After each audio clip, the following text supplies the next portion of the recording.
Assalamualaikum warahmatullahi wabarakatuh, dan kembali lagi bersama saya di kanal Resensi Institute. Kali ini saya akan membahas satu buah buku yang bicara tentang Korea Utara. Korea Utara dalam diktatorisme dinasti Kim. Korea Utara setelah 50 tahun dalam kolonialisme Jepang berhasil meraih kemerdekaannya. Pada 15 Agustus 1945 setelah Jepang kalah tanpa syarat kepada sekutu dan Perang Dunia berakhir. Sebagai pemenang perang, Amerika Serikat dan Uni Soviet membagi wilayah jajahan Jepang. Di sebelah utara milik Uni Soviet dan bagian selatan dikuasai Amerika Serikat. Momen tersebut menandai terbelahnya daratan Korea menjadi dua negara yang berbeda secara ideologi, di mana Korea Selatan menganut demokrasi liberal ala Amerika Serikat dan Korea Utara menganut ideologi komunis absolut seperti Uni Soviet. Selama menjadi negara, Korea Utara hanya dipimpin oleh 3 orang saja. Kim Il-sung, sang pendiri, Kim Jong-il, sang pewaris tahta yang tak lain anak dari Kim Il-sung, dan Kim Jong-un yang merupakan cucu dari Kim Il-sung. Pemimpin Korea Utara dengan komunisme absolutnya memimpin dengan iron fist dan propagandis. Sebagai penganut komunis absolut, maka kepemimpinan 3 penguasa Korea Utara ini kurang lebih sama dengan pemimpin komunis yang lain, menganut ekonomi politik otoriter dan kepemimpinan yang fasis. Korea Utara di bawah kepemimpinan propaganda ketiganya menjadi negara yang membuat warganya percaya akan hal mistis dan supranatural, di mana Kim Il-sung misalnya dijuluki matahari yang dapat mengendalikan cuaca, Kim Jong-il dianggap sebagai kiriman dari surga, sementara putranya Kim Jong-un disebut sebagai kelahirannya dari surga.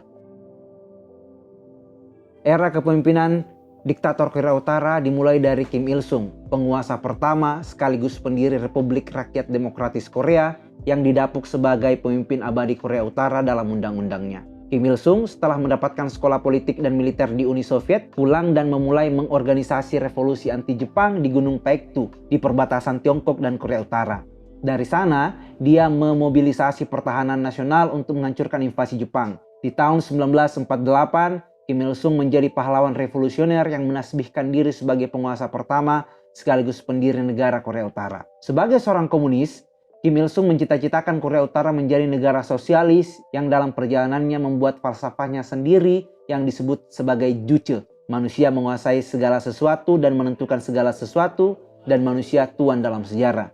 Sebuah filsafat yang akhirnya menjadi ideologi negara. Kim Il-sung melihat dan menampilkan dirinya sebagai sosok the great leader. Sebagai ex-gerilyawan, maka kepemimpinannya sangat militeristik dan penuh keteraturan, sehingga warganya melihatnya sebagai dewa. Di samping corak pemikirannya dipengaruhi komunisme, juga narsisme Kim Il-sung yang membuatnya menjadi penguasa otoriter. Kim Il-sung merupakan realitas konkret dari apa yang disampaikan oleh Edward Luttwak dalam bukunya Kudeta, bahwa coup d'etat yang kerap dilakukan pejuang revolusi yang dilakukan untuk mengambil alih kekuasaan dari rezim otoriter yang lama hanya menjadi satu transisi menuju ke rezim kediktatoran baru. Sebab setelah kematiannya pada 1994, kekuasaan otoriter itu berlanjut ke tangan sang putra Kim Jong-il.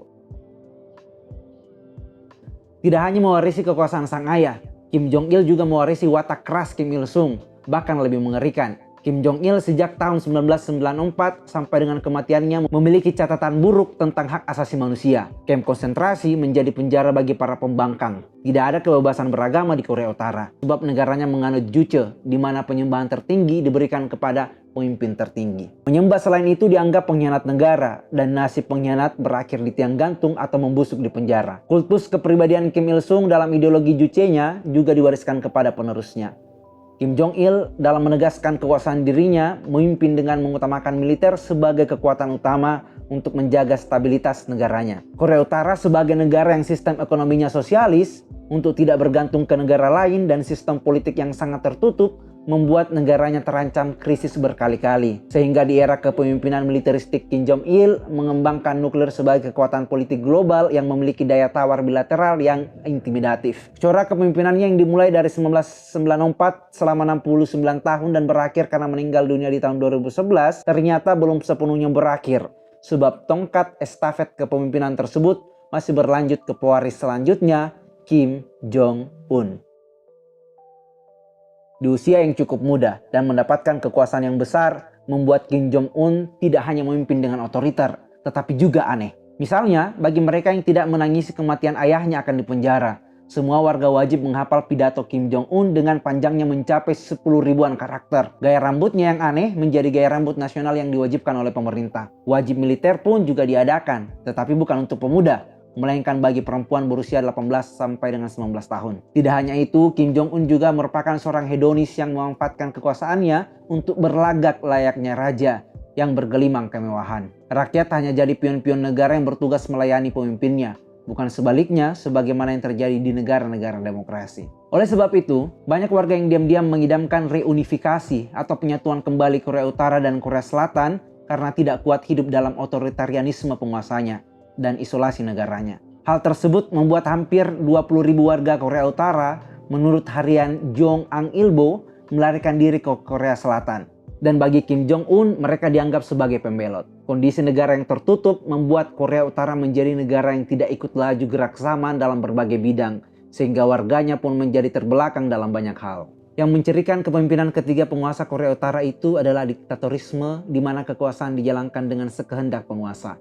Dari pola kepemimpinan dari Kim Il-sung, sang pendiri bangsa, sampai Kim Jong-un, generasi ketiga dinasti Kim, membuat Korea Utara berada di ambang negara gagal. Sebagaimana Daron Acemoglu dan James Robinson menyatakan dalam bukunya Why Nations Fail, bahwa gagalnya sebuah negara disebabkan oleh lingkungan ekonomi dan politik ekstraktif atau tertutup, dan Korea Utara memenuhi syarat-syarat itu. Pernyataan tersebut juga rupanya mengafirmasi tesis Francis Fukuyama, The End of History and the Last Man, kalau paket demokrasi dan liberalisme ternyata menjadi pemenang ideologi di dunia. Ada pertanyaan?